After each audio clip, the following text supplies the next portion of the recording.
Welcome friends. இன்றைக்கி நம்ம ஸ்க்ரீனில் பார்த்திங்கன்னா இன்ஸ்டாகிராமில் ட்ரெண்டிங்காக போயிட்டுருக்க பிஜிஎம் வீடியோ வந்து எப்படி மேக் பண்ணுறதை பற்றி பார்க்க போகிறோம். வீடியோ வந்து ஸ்கிப் பண்ணாமல் ஃபுல்லாக பாருங்கள். சேனலுக்கு ஃபஸ்ட் டைம் இருக்கீங்க அப்படின்னா சேனலை சப்ஸ்கிரைப் பண்ணிட்டு அப்படி வீடியோக்கு லைக் பண்ணிவிட்டு பாருங்கள்.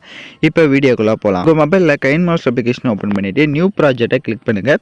மேலே இம்போர்ட்னு ஒரு ஆப்ஷன் இருக்கும். ஸோ அதை கிளிக் பண்ணிங்க அப்படின்னா உங்களுக்கு ஃபைல் மேனேஜர் ஓப்பன் ஆகும். டிஸ்கிரிப்ஷனில் உங்களுக்கு ப்ரீசெட்டோட லிங்க் கொடுத்துருப்பேன், டவுன்லோட் பண்ணிக்கோங்க. உங்களுக்கு ப்ரீசெட்டை வந்து ஃபைல் மேனேஜருக்கு ட்ரான்ஸ்ஃபர் பண்ண தெரியல அப்படின்னா டிஸ்கிரிப்ஷனில் அதுக்கான வீடியோ லிங்க் இருக்கும். அதை பார்த்து கரெக்டாக ஃபைல் மேனேஜருக்கு ட்ரான்ஸ்ஃபர் பண்ணிக்கோங்க. நீங்கள் எப்பயுமே ப்ரீசெட்டை செலக்ட் பண்ணுறப்ப உங்களுடைய மொபைல் டேட்டாவை ஆன் பண்ணிக்கோங்க. அப்போ தான் எஃபெக்ட் எல்லாமே உங்களுக்கு ஆட்டோமேட்டிக்காக டவுன்லோட் ஆகும். ஸோ உங்களுக்கு இந்த மாதிரி தான் நீங்கள் செலக்ட் பண்ண வாட்டி லோட் ஆகும். ஸோ அதனால் நெட்டை ஆன் பண்ணி வச்சுக்கோங்க. ஸோ இந்த மாதிரி கம்ப்ளீட்டுன்னு வந்த வாட்டி நீங்கள் வந்து உங்களோட நெட்டை வந்து ஆஃப் பண்ணிக்கலாம்.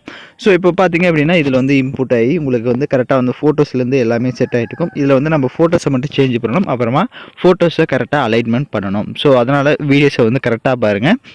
இப்போ ஃபஸ்ட்டு ஃபோட்டோவை செலக்ட் பண்ணிட்டு ரைட் சைடு ரீப்ளேஸ்ன்ற ஆப்ஷனை கிளிக் பண்ணுங்கள். இப்போ நீங்கள் எடிட் பண்ண போகிற ஃபோட்டோஸை தான் நம்ம ஒன் பை ஒன்னாக நம்ம செலக்ட் பண்ணணும். ஃபஸ்ட்டு ஒன் ஃபோட்டோவை செலக்ட் பண்ணிக்கோங்க. இப்போ ஃபோட்டோவை செலக்ட் பண்ணிட்டு கரெக்டாக நீங்கள் ஸ்க்ரீனில் பார்த்தீங்கன்னா தெரியும். ஸோ கரெக்டாக வந்து அந்த ஃபோட்டோ அலைன்மெண்ட்டாக இருக்குது. அந்த ஃபோட்டோவுக்கு ரைட் சைடு அட்ஜஸ்ட்மெண்ட்டில் போய்ட்டு ஸ்டேச்சுரேஷன் கான்ட்ராஸ்ட் இது எல்லாமே உங்களோட ஃபோட்டோஸ்க்கு எந்த அளவுக்கு தேவையோ அந்தளவுக்கு இன்க்ரீஸ் பண்ணிக்கோங்க. அப்படியே ஸ்க்ரீன் வந்து லைட்டாக ஜூம் பண்ணிவிடுங்க. இப்போ அந்த ஃபோட்டோவை செலக்ட் பண்ணுங்கள். செகண்ட் ஃபோட்டோவை செலக்ட் பண்ணிட்டு அதே மாதிரி ரீப்ளஸ் ஆப்ஷனை கிளிக் பண்ணிட்டு நெக்ஸ்ட் ஃபோட்டோவை செலக்ட் பண்ணிக்கலாம். ஸோ ஒவ்வொரு ஃபோட்டோஸுமே இப்போ நம்ம அதே மாதிரி தான் சேம் செட் பண்ண போகிறோம். ஸோ ஒவ்வொரு ஃபோட்டோஸுமே கரெக்டாக வந்து அலைன்மெண்ட்டாக இருக்கா அப்படின்றதையும் ஃபஸ்ட்டே வந்து செக் பண்ணிக்கோங்க. ஒவ்வொரு ஃபோட்டோஸுமே அதே மாதிரி அலைன்மெண்ட்டாக இருக்கான்றதெல்லாம் செக் பண்ணிக்கோங்க. இல்லை அப்படின்னா உங்களுக்கு கண்டிப்பாக வந்து உங்களோட ஃபோட்டோஸ் இப்போ எந்த பார்த்தீங்க அப்படின்னா கரெக்டாக வந்து செட் ஆயிடுச்சு. இதே உங்களோட ஃபோட்டோஸ் வந்து அந்த ஃபுல் ஸ்க்ரீனுக்கு அதுக்கு ஸ்க்ரீனுக்கு வந்து ஃபிட்டாக இருக்கான்றதை ஒன்ஸ் செக் பண்ணிவிட்டு நீங்கள் வீடியோஸ் வந்து மேக் பண்ணுங்கள். அப்போ தான் உங்களால் கரெக்டாக வந்து வீடியோஸ் வந்து செட் ஆகும். அதே மாதிரி வீடியோஸ் வந்து ஸ்கிப் பண்ணாமல் ஃபுல்லாக பார்த்தா மட்டும்தான் நாம் யூஸ் பண்ணுற எல்லா ஸ்டெப்ஸுமே உங்களுக்கு கரெக்டாக புரியும். வீடியோஸ் வந்து நீங்கள் கொஞ்சம் ஸ்கிப் பண்ணிட்டு போயிட்டீங்க அப்படின்னாலும் உங்களுக்கு சில டவுட்ஸ் வரலாம். அதனால் வீடியோஸை வந்து ஸ்கிப் பண்ணாமல் ஃபுல்லாக பாருங்கள்.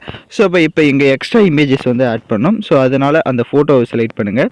இப்போ இந்த ஃபோட்டோவை செலக்ட் பண்ணிட்டு லெஃப்ட் சைட் 3 டாட்டா கிளிக் பண்ணி டூப்ளிகேட் எடுத்துக்கோங்க. இப்போ டூப்ளிகேட் எடுத்த பிக்கை வந்து அதே மாதிரி ரீப்ளேஸ் ஆப்ஷனை கிளிக் பண்ணி நீங்கள் எடிட் பண்ண போகிற ஃபோட்டோஸை கூட நீங்கள் இந்த இடத்துல இப்போ இந்த மாதிரி செலக்ட் பண்ணிக்கலாம். எகைன் அதே மாதிரி செலக்ட் பண்ணி லெஃப்ட் சைடு 3 டாட்டா கிளிக் பண்ணி டூப்ளிகேட் எடுத்துக்கோங்க.